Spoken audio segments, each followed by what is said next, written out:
بكى الإحسان بدمعه وشكى المجد من ضياعه.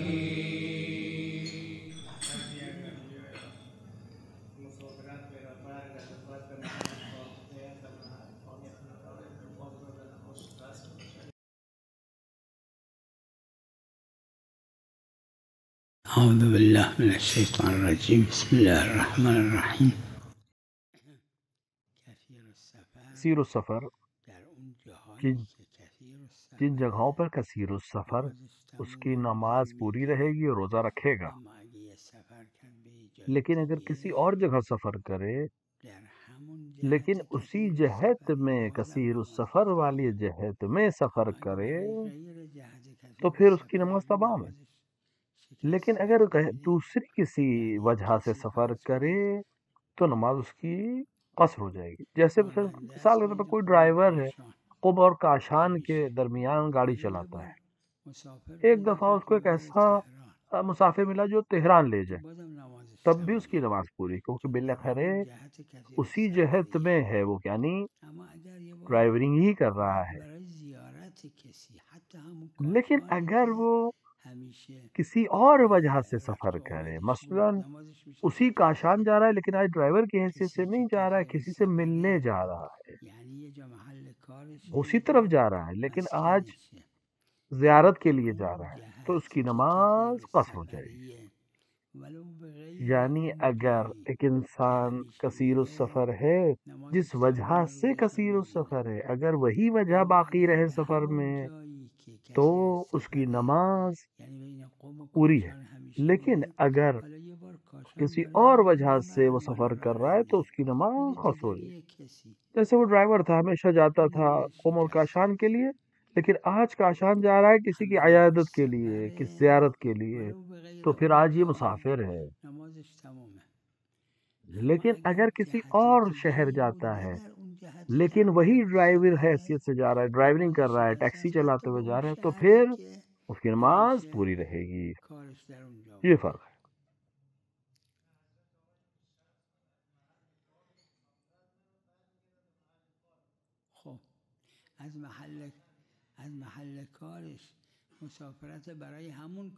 اگر اپنے کام کی جگہ سے اسی کام کے لیے مسافرت کر رہا ہے جس کے لیے ہمیشہ کرتا ہے تو پھر اس کی نماز پوری ہے.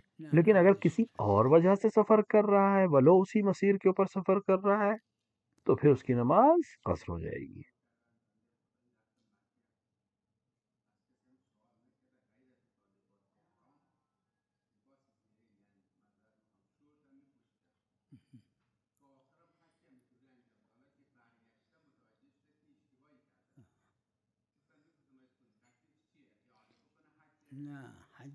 نہیں، اس کا حج باطل نہیں، کیونکہ مسئلے کا جاہل تھا، علم نہیں رکھتا تھا. حج باطل نہیں، لیکن یہ جہل قصور کی وجہ سے کہ حرام بھی نہیں کیا ہے. اگر اس کا جہل تقصیر کی وجہ سے، یعنی اس نے توجہ نہیں کی، احکام کو صحیح سے نہیں سمجھا یا صحیح سے نہیں پوچھا، پوچھ سکتا تھا نہیں، تو اس نے حرام کام کیا، استغفار کرو. فإلا حج صحیح ہے، کوئی اور حرج نہیں ہے.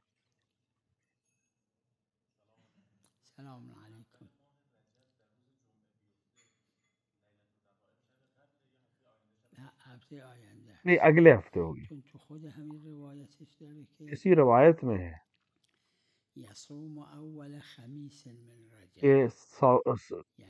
کہ روزہ رکھے رجب کے پہلے پنجشنبے کو، تو اس کی شب جب آئے گی روزہ، تو پھر اس کا مطلب اگر رجب اگر جمعہ ہو جائے تو پھر تو پہلا پنجشنبہ جو ہے مہینے کا وہ پھر اگلے ہفتے ہوگا. تو پہلی شب جمعہ تو ہو جائے گی، لیکن پہلی پنجشنبہ لیلۃ الرغائب جسے ہم کہتے ہیں، وہ پھر پنجشنبہ اگلے ہفتے ہوگا.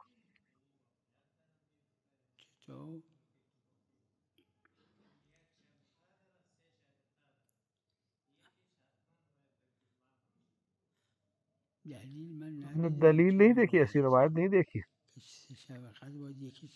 یہ 3 شب قدر میں سے کوئی ایک شب قدر. اوکے، شب قدر کسی بھی ہو. مثلا شنبے کی شب ہو جائے گی، پھر دوشنبے کی شب ہو جائے گی، چار شنبے کی شب ہو جائے گی. میں نے اس طرح کی بات آج تک نہیں سنی، تو روایت میں بھی نہیں ہے.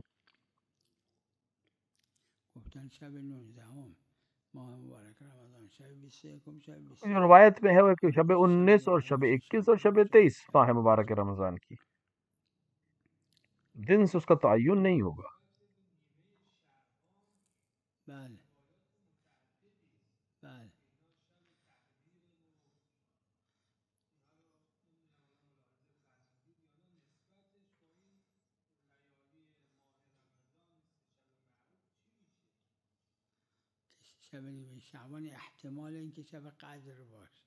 نیمہ اس کے وجہ سے آپ پوچھ رہے ہیں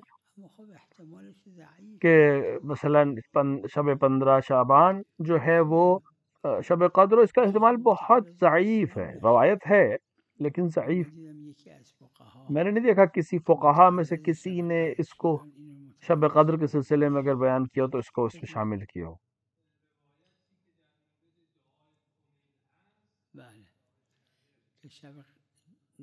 یہ جس میں ہے کہ شب نیمہ شعبان پڑھیں،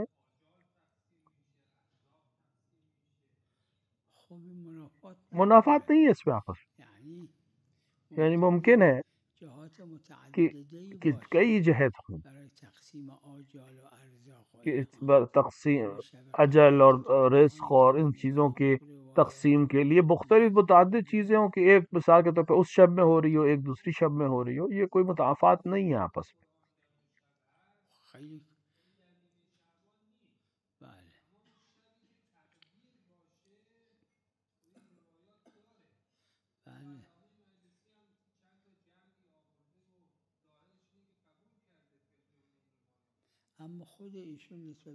لیکن خود انہوں نے بھی شب قدر کے سلسلے میں جہاں تک مجھے یاد احتمال کے عنوان سے ذکر کیا ہے.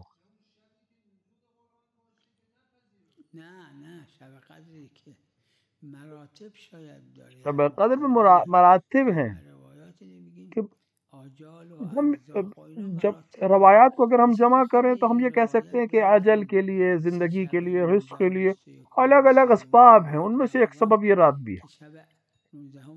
مثلا 19 کی شب اس طرح ہوگا، 21 کی شب اس طرح سے ہوگا، شب 23 میں اس طرح سے ہوگا.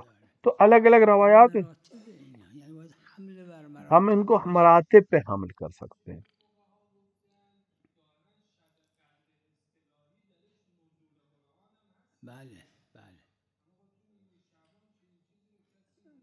جی جی، اس قدر میں کہ حال کی تقدیر ہوگی، تو یہ اضافی مسئلہ نہ کہ حقیقی مسئلہ. ایسے حصر کرنا، اضافت کے ساتھ حصر کرنا یا دیگر چیزیں جو ہیں، کیونکہ دلائل ہمارے پہ حقیقی نہیں ہے، یہ دلائل نسبت کے ساتھ ہیں، لہذا اضافت ہے اس کے اندر.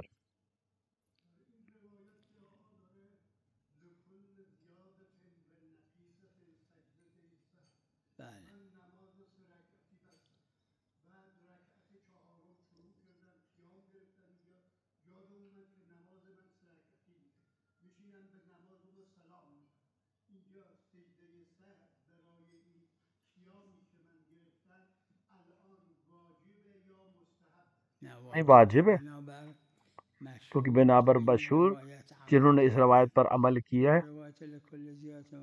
کیونکہ وہ روایت جس پہ ہر زائد اور ہر نقیص کے ساتھ اس پہ سند معتبر نہیں ہے، لیکن مشہور نے اس پر عمل کیا ہے.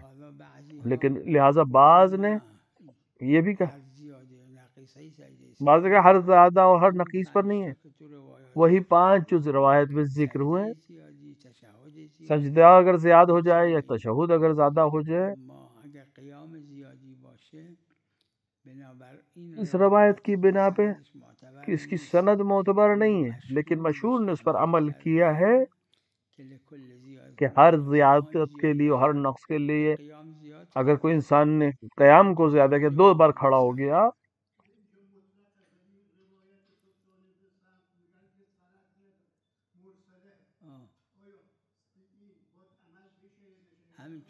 یہی بات میں عرض کر رہا ہوں، چونکہ مشہور نے عمل کیا ہے، ہم اس پر عمل کریں گے۔ میں نے عرض کیا کہ سند معتبر نہیں ہے لکل زیادن والی روایت کی۔ جی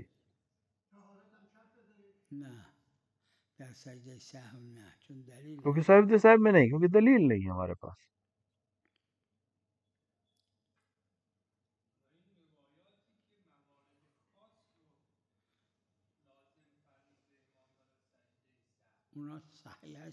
وہ صحیح ہے سند کے لحاظ سے روایات۔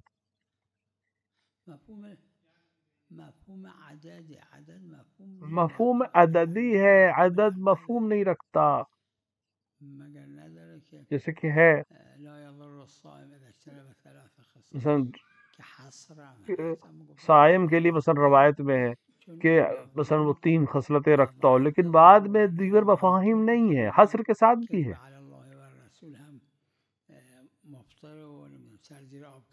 مثلا اس حصر کے ساتھ علاوہ بھی بہت سی چیزیں ہیں جو مفطر ہیں، جیسے سر کو آپ پانی میں ڈالنا مفطر ہے نماز کے لیے، روزے کے لیے۔ منطوق بھی ہے اور معمول بھی ہے، اور مشہور نے اس پہ عمل کیا ہے، فتویٰ دیا ہے، لہذا وہ مقدم ہو جائے گی۔ اور عدد محل محض ہے روایت پہ کہ اس کے کوئی واقعاً ظواہر ہیں یا نہیں، جیسے خبر اور حال اور وصف کے اندر ہوتا ہے، اسی طرح عدد کی بھی حیثیت۔ ہاں اگر شرط ہے تو حجت ہے، بے شک مفہوم کو حجت ہے۔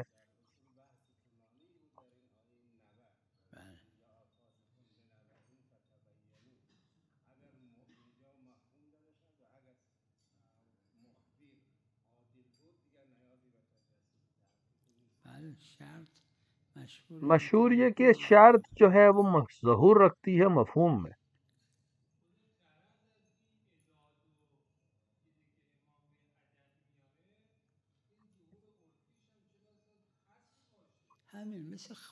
وہی جیسے خود خبر جیسے ظہور نہیں رکھتا،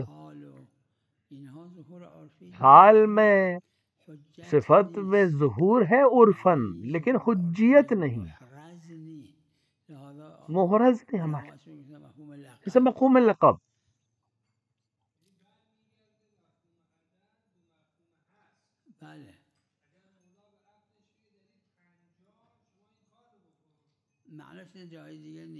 اس کا مطلب یہ ہے کہ دوسری بات نہیں ہے، یا ساکت ہے کہ یہ 50 اہم کو مولا نے کہا ہے، باقی کو نہیں کہا۔ یہ مفہوم شہرت میں مفہوم ہوتا ہے، مفہوم حصر میں بھی ظہور ہوتا ہے، یا اس طرح یا اس طرح سے ہے، یا پھر مفہوم صفت اور خبر کی طرح ہے۔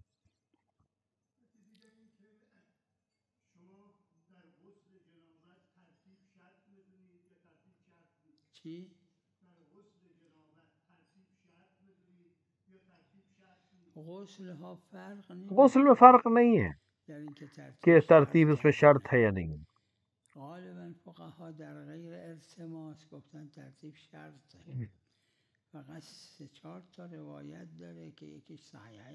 اکثر فقہا نے ترتیب تحت المطر میں غسل تحت المطر یعنی بارش کے نیچے غسل، یہ اشارہ نہیں ہوا ہے ترتیب کی طرف، یہ اپنے گھر میں ہے، بارش ہو رہی، بارش کے اندر کھڑا ہو جائے، کیونکہ تینوں روایتیں جو ہمارے پاس ہیں ترتیب کی طرف اشارہ نہیں کیا ہے انہوں۔ اصل بھی ہے کہ عدم ہے ترتیب کی، شیخ توسی اور علامہ اور کہ بارش میں یا جھرنے میں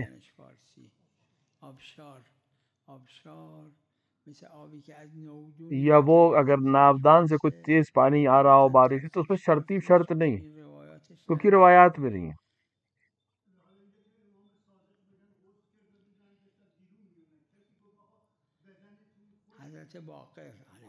امام باقر علیہ السلام، روایت امام باقر لومے میں بھی یہ روایت ہے.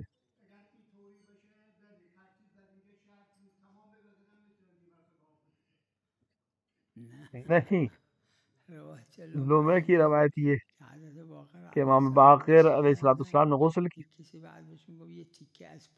کہ آپ کی کمر پہ کہیں پر پانی نہیں پہنچے، لہٰذا حضرت نے وہاں پر اپنا تر ہاتھ وہاں پہ رکھ دیا، یعنی کیونکہ غسل باطل نہیں ہوتا. مثلا اس لیے نہیں کہ انسان کہے کہ امام کا غسل صحیح نہیں تھا اور میں نے کہہ دیا امام سے، نہیں، کہ اگر معلوم ہو جائے کہ اگر انسان کو معلوم ہو جائے کہ غسل کے بعد کسی ایک حصے میں پانی نہیں پہنچا تو وہیں تر ہاتھ لگا دینا کافی ہے. لیکن بعض نے عروا میں اس کے اوپر یہ کہا ہے کہ اگر انسان کے سیدھے حصے میں ایسا ہوا ہو تو پہلے اس سیدھے حصے کو تر کرے گا اور پھر الٹے ہاتھ کو دوبارہ دھوئے گا. تفصیل ہے اس مسئلے میں.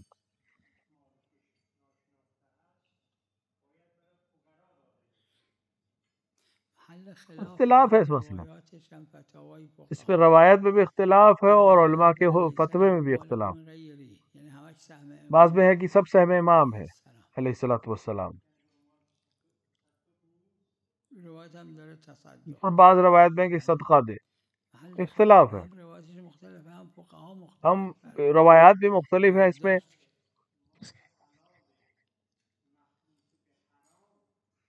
اور فقہا کی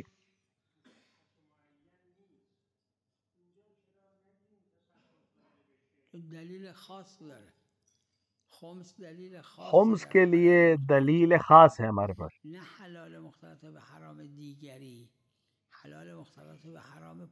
انسان کے اپنے پیسے اگر حلال اور حرام میں مختلف مخلوط ہو جائے تب ہے، دوسرے کے مال میں نہیں. جیسا کہ انسان چوری کا کچھ مال رکھتا ہے، کچھ مال اس کے حلال کا ہے، اور وہ مل جائے تو کیا اس کو خمس دے؟ نہیں.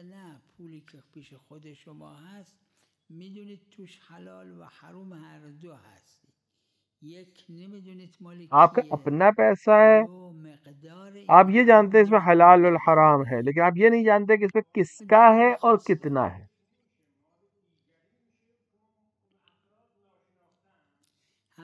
ہاں، دوسرا یعنی وہ افراد جن کا مال ہے ہم نہیں جانتے، اور یہ بھی نہیں معلوم ہے کہ کتنا اس میں حرام، ہم سے زیادہ یا خمس سے کم. یہاں پہ دلیل خاص ہے کہ اس پورے کا خمس دیتے باقی حلال ہو جائے.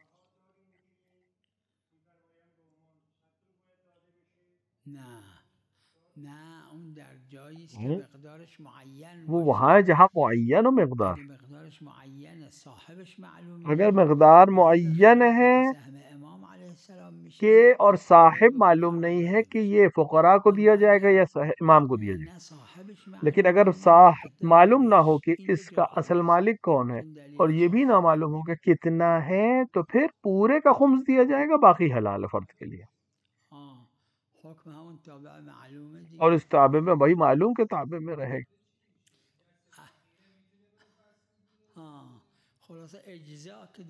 خلاصہ یہ کہ اجزا کرنا صحیح نہیں ہے، کیونکہ جب آپ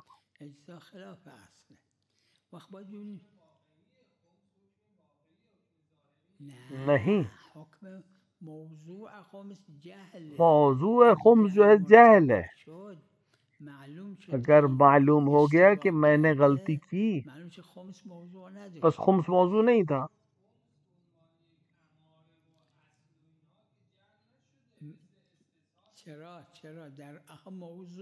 موضوع میں جہل تو آپ قائل ہو جائے اجزا.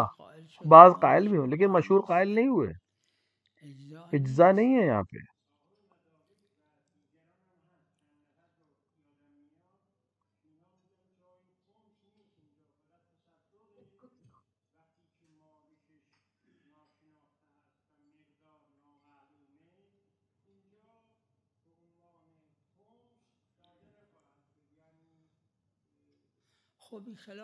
بس یہ خلاف ہے مشہور، کم ہے ایسا. اگر اس طرح سے کسی فقیر نے کہا ہے تو کم ہے. کیونکہ موضوع مجہول المالک دوسرا ہے اور حلال مختلط بحرام ایک الگ موضوع. وہ ایک خاص موضوع ہے کہ جہاں مجہول ہے مالک، اور کچھ جگہ پہ ہے جہاں پر مالک مجہول ہونے کے ساتھ ساتھ حرام کا بھی مسئلہ. دو الگ الگ موضوع ہیں.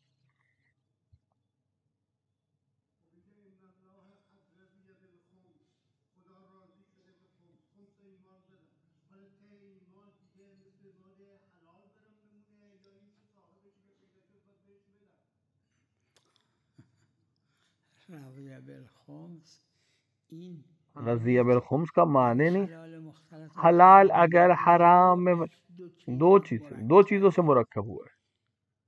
یعنی یہ بھی معلوم نہیں ہے کہ یہ مال جو میرے پاس ہے مثلا یہ حرام ہے اور اس میں نہیں معلوم کتنا حرام، اور یہ بھی مجھے نہیں معلوم ہے کہ اس کا مالک کون ہے.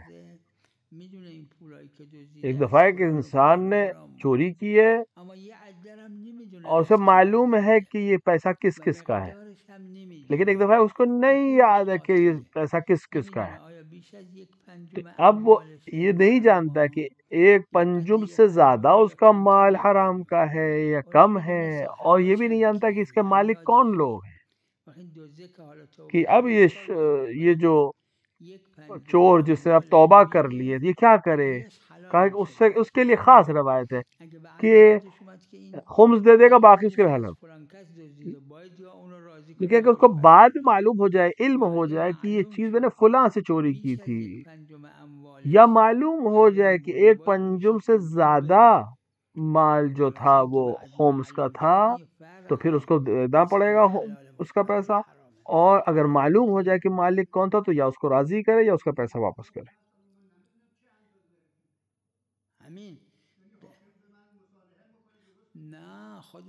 شارع نے کہا ہے خمس دے کافی ہے ان دو فرض کے ساتھ، ان دو شرطوں سے. ایک یہ کتنا حرام ہے اور اس کا مالک کون ہے. یہاں پر خدا راضی ہے خمس، اس شرط کے ساتھ بعد میں نہ معلوم کہ یہ غلط حساب کتاب تھا. لیکن جہاں موضوع جہل ہے، مرکب ہے ان دو چیزوں سے، اگر جہل غائب ختم ہو جائے، علم حاصل ہو جائے تو پھر علم پہ عمل کرے گا.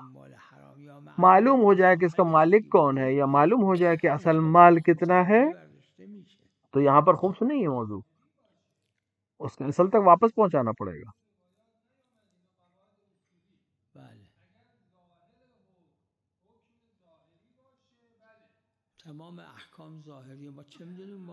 تمام احکام ظاہری ہے.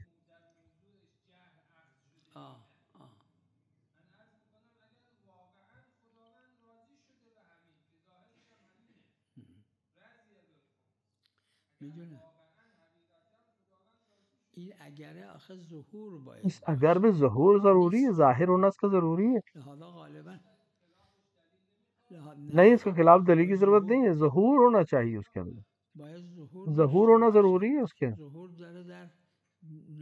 ظہور اس کا یہ کہ نہ جاننے کی وجہ سے یہ اجازت ہے، لہذا اگر معلوم ہو جائے تو پھر موضوع ختم ہو جائے. سارا موضوع یہ تھا نہیں جانتا تھا، اگر معلوم ہو جائے تو حکم بدل جائے گا. کیوں نہیں؟ وہ حکم جو جہالت پر مبتنی تھا، اگر جہالت علم میں تبدیل ہو جائے تو وہ حکم ختم ہو جائے گا. اب خلاف معروف و ظاہر کی بات نہیں ہے. جو کہہ رہے ہیں وہ تقریر اجزا ہے، اور بعض نے اجزا کی واجب کی، خود بعض نے دوسری جگہ پہ اس کو قبول نہیں کیے. اگر اجزا ہے تو پھر ہر جگہ ہونا چاہیے، نہیں تو پھر کہیں نہیں ہونا چاہیے. اس کو بہت بہترین طریقے سے اس طرح کر دیں جس غزیہ مرحوم نے اپنی تقریرات میں، سید محمد تقی برجردی کی تقریرات جو تقریباً 4 بڑی جلدوں میں ہے، انہوں نے تفصیل سے آصف ضیاء نے اس کو تفصیل کیا، اس طرح کے جتنے مسائل ہیں ان کو الگ کیا ہے.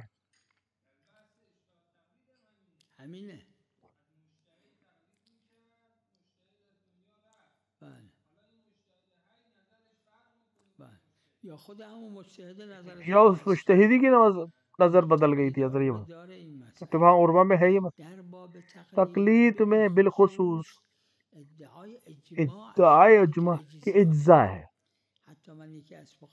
حتی معاصری میں سے ایک فقیہ کو میں جانتا ہوں کہ انہوں نے اصول میں تصریح کرتے ہیں باب تقلید میں اجزاء نہیں ہے، جس طرح دوسری جگہوں پہ نہیں ہے، لیکن اور وہ باب تقلید میں اجماع ہے اس کو کہتے ہیں کہ بغیر تقلید کا فتویٰ بدل گیا اور یا مرجع تقلید چلا گیا اس دنیا سے، اس نے دوسرے کی تقلید کی اور اس کا فتویٰ مختلف، تو اجزاء صحیح نہیں، تو اصول اولیہ کی طرف لوٹیں گے. لیکن میں نے خود دیکھا تو اپنی تقلید کی بحث میں اس خود قبول کیا اپنے یعنی اصول کے خلاف فتویٰ دیا. یہاں پہ اجزاء ہے تقلید میں. اگر اجماع نہ ہو تو تسالم تو ہے. مثلا ایک شخص کسی کا مقلد تھا، اس کا فتویٰ بدل گیا، یا یہ انسان اس دنیا سے چلا گیا، مجتہد دوسرے کا مقلد ہو گیا.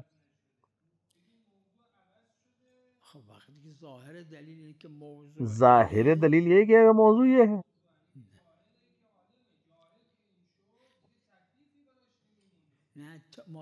مادام الجہل کی بات ہو رہی، جب تک جاہل ہے اس کی بات ہو رہی ہے.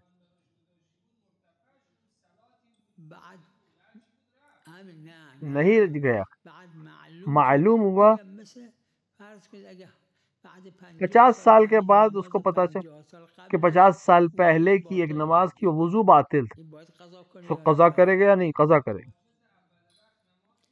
فرق ہے، فرق ہے.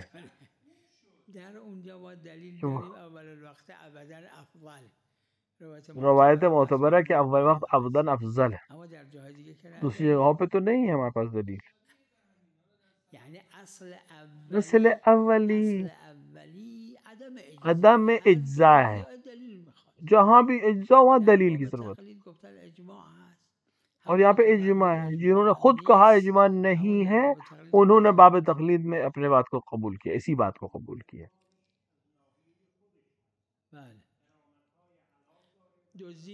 چوری کرتا تھا.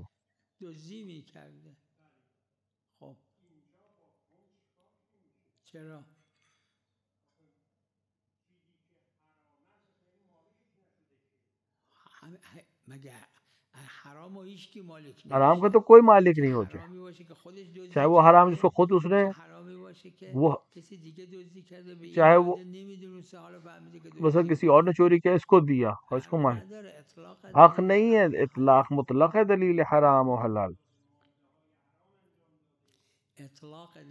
اطلاق دلیل اس کو آخر لو. اب ایک چور نے توبہ کر لی، یہ پیسے جو اس کے پاس ہے کچھ تجارت کے کچھ چوری کے، اگر ان کو معلوم ہے کہ ان کے مالک کون ہے واپس پہنچا، نہیں جانتا ان کا مالک کون، مقدار بھی نہیں معلوم ہے، تو پھر دلیل خاص آ کر کہتی ہے خمس کا دے.